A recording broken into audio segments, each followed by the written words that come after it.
फेसबुकवर, टी व्हीवर, पेपर्समध्ये, फोटोग्राफ्समध्ये, व्हॉट्सॲपवर आपल्याला अनेक मेसेज येत आहेत, जे आपण सगळे कोल्हापूर, सातारा, सांगलीपासून लांब इथल्या महापुराची सगळी दृश्य आणि फोटोग्राफ्स बघतो तर आपल्याला किती ते भयानक आहे हे कळतं. पण त्याहीपेक्षा जास्त भयानक किंवा त्यांनी कसं घर उद्ध्वस्त होतं, आपण आपल्या घरामध्ये बसून ते सगळं पाहत असतो, पण प्रत्यक्ष ज्यांची घरं जातात तिथं परिस्थिती काय होते. तर ही एक शाळा आहे आणि नागाव म्हणून आहे, जो कोल्हापूरचा हायवे आहे त्याच्यापासून थोडंसं आत पेठवडगावच्या दिशेनं पुढे आलं, पुढे जयसिंगपूर आहे, तिथं थोडंसं पुढे आलं की नागाव नावाचं गाव आहे. तिथल्या शाळेतली ही वगैरे. तुम्ही सगळे कुठले? हालोंडीचे. काय परिस्थिती आहे गावात? पाणी शिरले सगळं, आमचं चटणी मीठ बांधण्याखाली गेलेले आहेत. घरी सुद्धा आम्हाला दिसले नाही. अंगावल्या कपड्यावर आम्ही बाहेर पडलेले आहे. किती दिवस झाले? आम्ही रविवारपासून 5-6 दिवस झाले, 6 दिवस झाला. होय.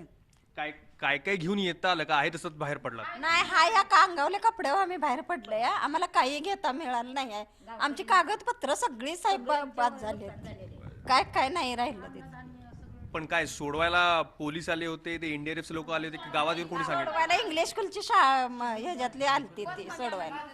बसनं सोडवली ती गावकऱ्यांनी. गावकऱ्यांनी आम्हाला बरीच मदत केली साहेब. परत कधी जायचं काय माहितीये का? बाहेर तर अजून पाणी आहे. अजून पाणी आमच्या गावकऱ्यांनी काय सांगितले ते की अजून तुम्हाला कमीत कमी 10-12 दिवस तरी इकडे येता येत नाही तुम्हाला, इथनं हलो नकासा असं सांगितलंय. आणि मग हे सगळं जेवणाचं सगळं धान्य वगैरे सगळी लोक ही तुमच्यातली सगळी लोक आम्हाला सहकार करायला आल्यात. गावकरी लोक सुद्धा आमची आम्हाला बाहेर काढून इकडे घालवले. त्यांनीच आम्हाला पुरातनं पण येता येत नव्हतं, तरी बशी सुद्धा सोडून त्यांनी इकडं तुमचा जीव सुखरूप. अजून बी मग त्यात तुम्हाला काही कमी पडता काम नाही. आता आम्हाला साड्या दिल्या, जम्पर दिलं, काय जेवणाचं वगैरे, चहा पाणी, दवाखाना, डॉक्टर. एवढा पाऊस झाल्याचा, एवढं पाणी गावात आल्याचं कधी आठवतं का? एवढं पूर्वी नव्हतं, कधी नाही. आमच्या घरी नेहमी येते, नेहमी आमच्या इकडल्या वस्ता दिल्या येते, पण इतर वेळेला येत नाही. वर्षाला येते आमच्यात, पण वर्षाला एवढं नव्हतं. नाही, आमच्या दाराला लागूनच्या पाठीमागं सरत होतं. आता ह्या वेळेस लय आलंय पाणी. त्यामुळं तर शाळेचंच घर झालंय. लोक सगळी मदतीला आली आहेत आणि काय काय पुरवतात.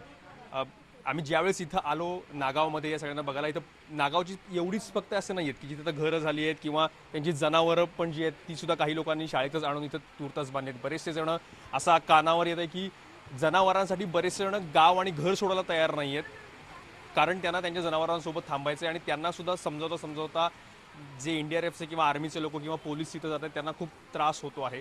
इथल्या तलाठी मॅडम त्यासोबत आहेत.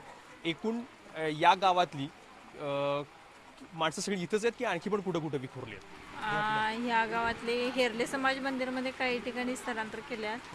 परत वडगाव मराठी शाळा, परत नागाव मराठी शाळेमध्ये, परत नागावच्या ह्याच्यामध्ये शिरोलीमध्ये मदरसामध्ये. एकूण केवळ तुमचंच नाही, बाकीची पण सगळ्या ठिकाणचे तलाठी, तहसीलदार किंवा जे जिल्हा प्रशासन आहे ते कसं लोकांना हलवत आहेत? लोक घरातनं बाहेर पडतायत का?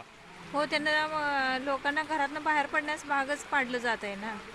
त्यामुळे त्यांना कसंही बाहेर काढून त्यांना स्थलांतरित दुसरीकडे करण्याचं काम चालू आहे, युद्ध पातळीवर चालू आहे. आता तुर्तास शासनाचे काय आदेश आहेत? काय काय आत्ता बघायचंय, कधी परत न्यायचं?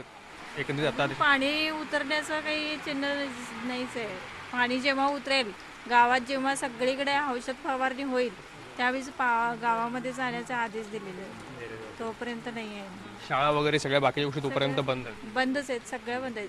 जोपर्यंत पाणी गावातील ओसरत नाही तोपर्यंत नाहीच. बाकी ठिकाणी पण आहेत ना कुठे तुमच्या गावातले? कुठे कुठे? मोजे वडगाव बालावती हायस्कूलमध्ये आहेत, मराठी शाळेत आहेत. तिथे दोन्ही ठिकाणी स्थलांतर केलेलं आहे. आता गावात कोणीच नाही का? गावात कोणी नाही, 100% सगळे बाहेर गेले. बाहेर आहेत. जनावरं पण आणली सगळी? जनावर पाहुण्या पैसे म्हणजे जे पाहुणे पै आहेत तिथं प्रत्येक एक दोन कुटुंब आम्ही गेलोय. गेलेले आहेत बरेचसे लोक नातेवाईकांच्याकडे, म्हणजे हेरले, हातकलंगले, नागाव, परत चोकाक, परत वडगाव ह्या ठिकाणी गेलेले बरेचसे नातेवाईक ते स्थलांतर. मगाशी मला तिथे बरेच जण सांगत होते की बऱ्याचशा गावातले लोक बाहेरच यायला तयार नाही, घर सोडवत नाही किंवा जनावर आहेत आणखी कोण आहेत. असा अनुभव तुम्हाला येतो का? होय, सगळ्यांना. आता मी शनिवारीपासून सगळ्यांना सांगते, पाणी जेव्हापासून चढत आहे तेव्हापासून सांगत होती. ज्यावेळी सोमवारी 11th आवरला पाणी सगळं वाढत राहिलं तेव्हा लोकांना जाग आली की चला ऑटोमॅटिकली, त्यावेळी स्पीड वाढवलं. मग ते आता कोण नाही तिथं गावामध्ये.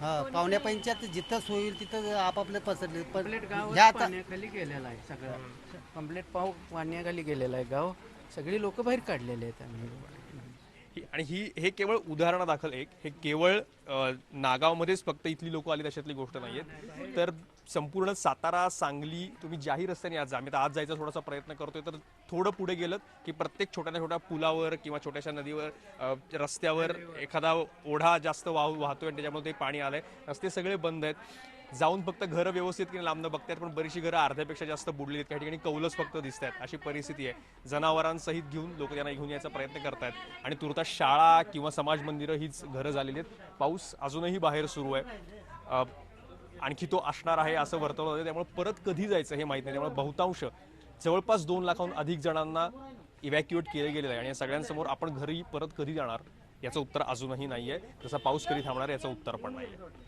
मयुरेश कोंडूर BBC